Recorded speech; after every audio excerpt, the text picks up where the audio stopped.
Assalamualaikum warahmatullahi wabarakatuh. Saya dengan Anggra Putri Tania. Jangan lupa subscribe, like, komen channel YouTube.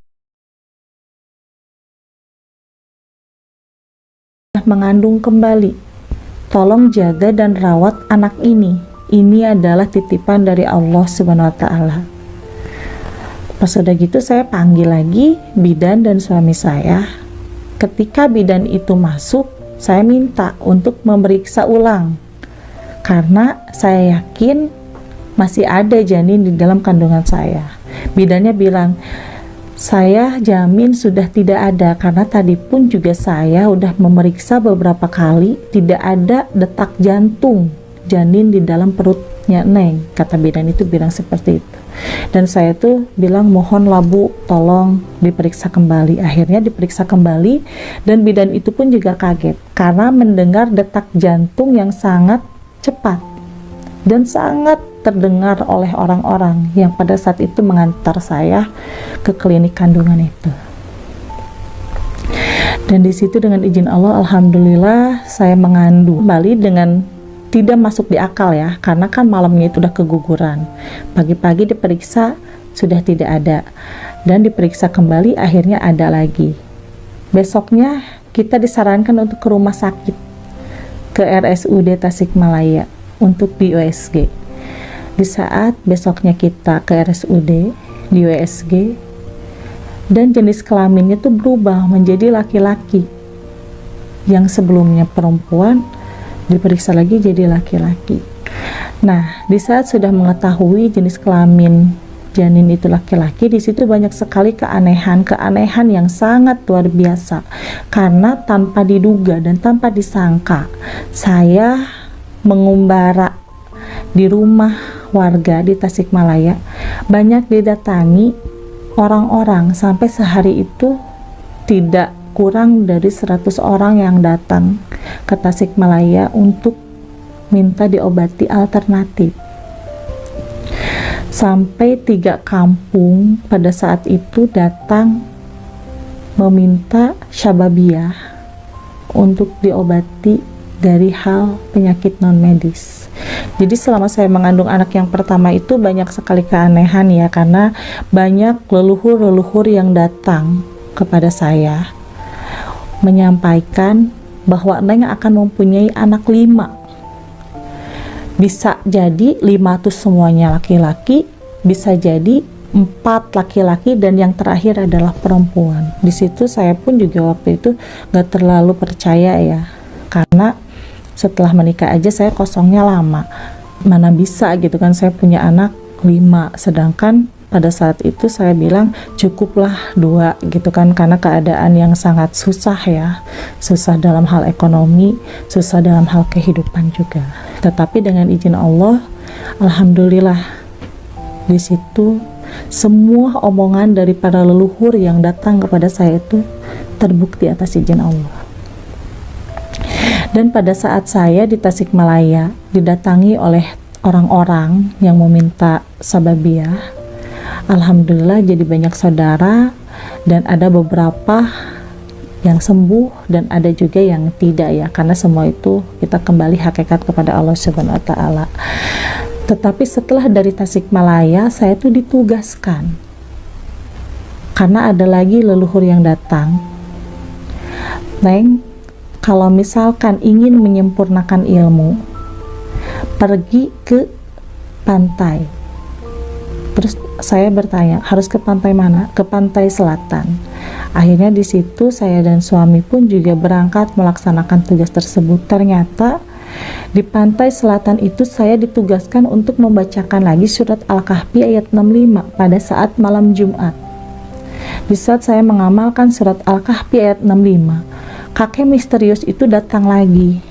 Dan di situ benar-benar sangat jelas beliau datang menghampiri saya dan memberikan unjuk salam. Terus saya melihat tangan kanannya itu ternyata seperti tidak ada tulang di jempol kanannya, kayak gepeng gitu, dan ada tulisan Allah Muhammad. Di situ saya kaget, ini siapa gitu. Selama ini kakek ini selalu datang kepada saya dan selalu memberikan hal-hal kebaikan. Nah di situ akhirnya saya bilang, assalamualaikum, maaf kek, sebenarnya kakek ini siapa? Kata kakek itu bilang, gak usah tahu saya siapa, yang penting neng harus selalu mengikuti saran dari kakek kalau ingin hidup selamat dunia dan akhirat. Nah di situ tiba-tiba saya dimintai daun sirih. Untungnya saya bawa, karena sebelumnya kan ada leluhur yang datang ya, yang ngasih tahu bahwa harus bawa daun sirih. Begitu saya perlihatkan daun sirih tersebut, akhirnya kakek itu kayak mengeluarkan lendir di dalam mulutnya gitu, dan lendir tersebut itu harus saya makan. Padahal pada saat itu saya orangnya jijian gitu kan, tapi dengan izin Allah di situ saya seperti nggak jijik, langsung saya makan, terus langsung saya minum juga. Nah udah gitu di situ banyak lagi hal spiritual yang benar-benar saya rasakan ya.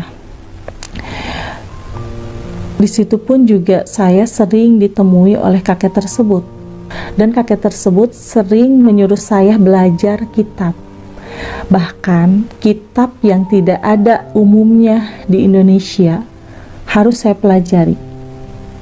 Dan di situ akhirnya banyak keanehan ya, karena di setiap ada yang datang, pada saat itu saya ditemui oleh salah satu ajengannya, dan ajengan itu membahas tentang kitab-kitab yang sebelumnya belum pernah saya dengar, karena ajengan tersebut adalah ajengan yang tersohor.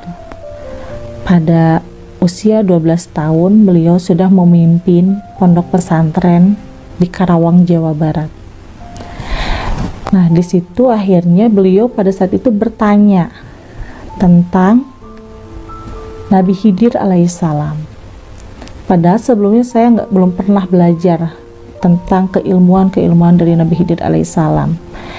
Akhirnya di situ saya bisa menerangkan jelas, lengkap dan lantang, sampai ajengan tersebut bilang, subhanallah, apakah neng ini muridnya Nabi Khidir alaihissalam? Terus saya bilang, bukan, karena saya selama ini belajar dari ayah kandung saya sendiri. Cuman saya banyak sekali merasakan hal-hal spiritual, dan saya sering didatangi oleh kakek-kakek misterius. Itu yang paling sering datang kepada saya. Akhirnya ajengan tersebut bilang, insya Allah neng bisa menerangkan apa yang belum bisa orang terangkan dalam hal ilmu agama. Nah di situ pun juga saya sendiri sih belum terlalu paham ya, karena masih awam dengan hal-hal spiritual. Tetapi segala tugas-tugas dari kakek tersebut alhamdulillah selalu saya laksanakan, karena kakek tersebut selalu menyuruh saya untuk bisa meningkatkan kesabaran, ketawakalan, dan juga keikhlasan.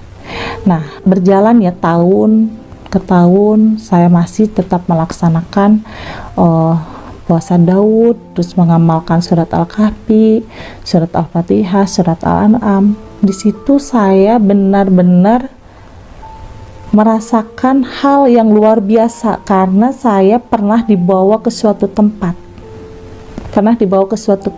Yang dimana tempat itu adalah tanah suci. Dan di situ saya sampai beberapa kali membawa air jam-jam. Dan saya pun juga membawa minyak wangi asli dari Arab dalam jangka waktu yang hanya menit-menit saja. Kakek misterius itu selalu menyuruh saya untuk meyakinkan doa-doa yang saya amalkan, termasuk saya pun juga disuruh untuk belajar kitab, dan juga meyakinkan bahwa yang diajarkan oleh beliau itu benar-benar mempunyai fadilah. Pada saat itu saya disuruh mengamalkan Asmaul Husna. Yaitu Ya Wahab, Ya Rojak, Ya Mugni. Pada saat itu keadaan saya sangat susah sekali. Dan di saat saya mengamalkan itu, alhamdulillah dengan izin Allah rezeki itu ada aja. Sampai saya dan suami itu bisa membiayai dan membantu kehidupan orang tua dan adik-adik. Nah itu salah satunya. Dan yang kedua, pada saat itu saya ingin merubah hidup dan nasib saya dan suami. Selesai saya mengamalkan Asmaul Husna yang diijazahkan oleh beliau, saya pun juga disuruh mengamalkan dan belajar kitab Miftahul Aliyah. Dalam jangka 2 minggu itu harus bisa ketalar. Dan alhamdulillah ada salah satu tawasul yang memang pernah saya amalkan dan berhasil atas izin Allah. Dan setelah itu pun juga saya lanjut ke tahap kitab Al-Firasah. Kata kakek misterius itu bilang, amalkan kitab Al-Firasah dalam jangka 3 hari. Terus kata saya, mana bisa saya mengamalkan kitab Al-Firasah dalam jangka 3 hari? Aklimun saja bisa, katanya bilang gitu. Akhirnya di situ saya benar-benar belajar, dan tidak sampai 3 hari, baru 1 hari setengah, alhamdulillah sudah ketalar. Dan di situ saya bisa menghitung huruf-huruf hijaiyah dari nama seseorang yang ingin dilihat masa depannya. Nah, setelah dari kitab Al-Firasah, di situ pun juga saya disuruh belajar kitab Riidatul Al-Qadir, di mana isinya itu adalah tentang bab kehidupan setelah kematian dan tentang sakaratul maut.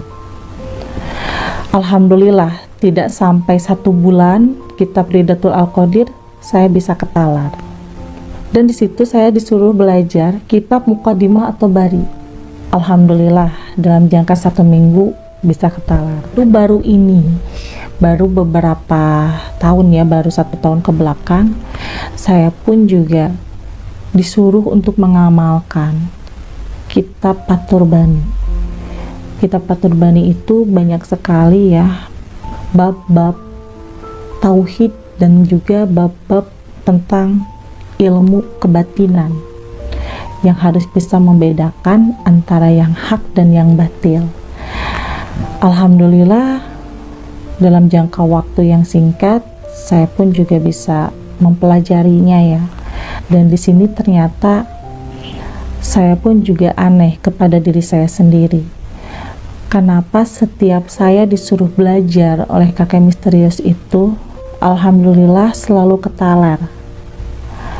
Dimana jikalau hati saya ikhlas menerima dari wejangan beliau. Nah, di sini pun juga mungkin beliau tidak terlihat oleh orang lain, hanya terlihat oleh diri saya sendiri. Tetapi di sini saya jelas apa yang saya utarakan, apa yang saya bicarakan tentang sejarah-sejarah Islam maupun sejarah-sejarah yang lainnya itu sesuai dasar dan bisa dipertanggungjawabkan, karena di sini saya punya gurunya, yaitu saya berguru kepada kakek misterius itu, yang dimana beliau selalu mengajarkan doa-doa dan juga kitab-kitab yang bisa diyakinkan padilahnya oleh saya, oleh keluarga, dan juga oleh orang-orang terdekat.